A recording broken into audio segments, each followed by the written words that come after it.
ব্যথা কমাতে গরম সেক দেবে না ঠান্ডা সেক? কখন কোনটি দিলে কাজ হবে দ্রুত?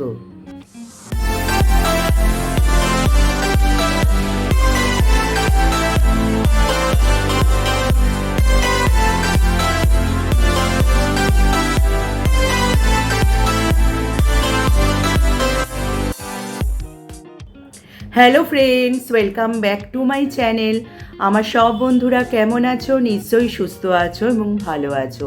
ব্যথা উপশমের জন্য কিন্তু কোল্ড থেরাপি বা হিট থেরাপি দুটোই কার্যকর, কিন্তু ভুল সময় ভুল পদ্ধতিটি প্রয়োগ করলে যন্ত্রণা কমার বদলে কিন্তু আরও বেড়ে যেতে পারে।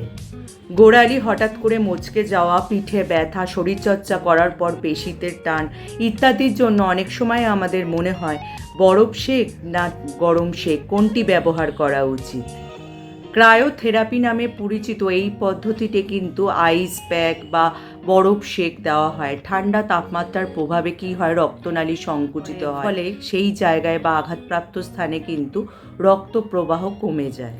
সদ্য আঘাত পেয়েছো এমন স্থানে পা মচকে গেলে বা পেশিতে টান ধরলে, খেলাধুলোর সময় আঘাত পেলে বা যে কোনো স্থানে ফোলা ভাব বা প্রদাহ কমানোর সময় কিন্তু আইস প্যাক বা ঠান্ডা সেক দেওয়া হয়।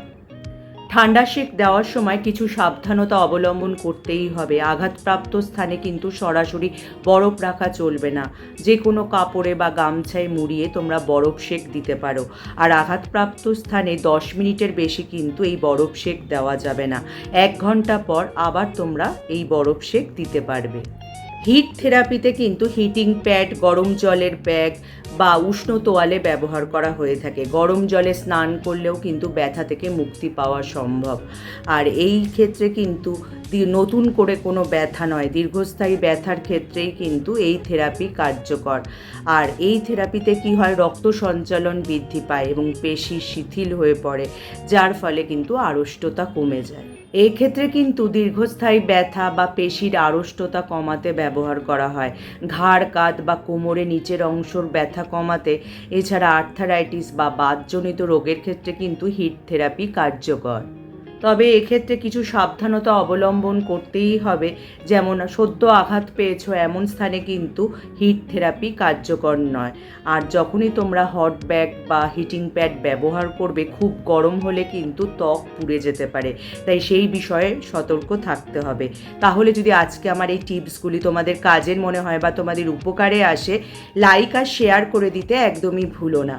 যারা আমার এই চ্যানেলটা প্রথম দেখছো, চ্যানেলটাকে অবশ্যই সাবস্ক্রাইব করে নিও এরকম উপযোগী ভিডিও আরও দেখার জন্য। তার পাশে যে বেল আইকনটা আছে ওটা প্রেস করে অন করে দিও, যার ফলে যখনই আমি ভিডিও আপলোড করব নোটিফিকেশান তোমাদের কাছে পৌঁছে যাবে।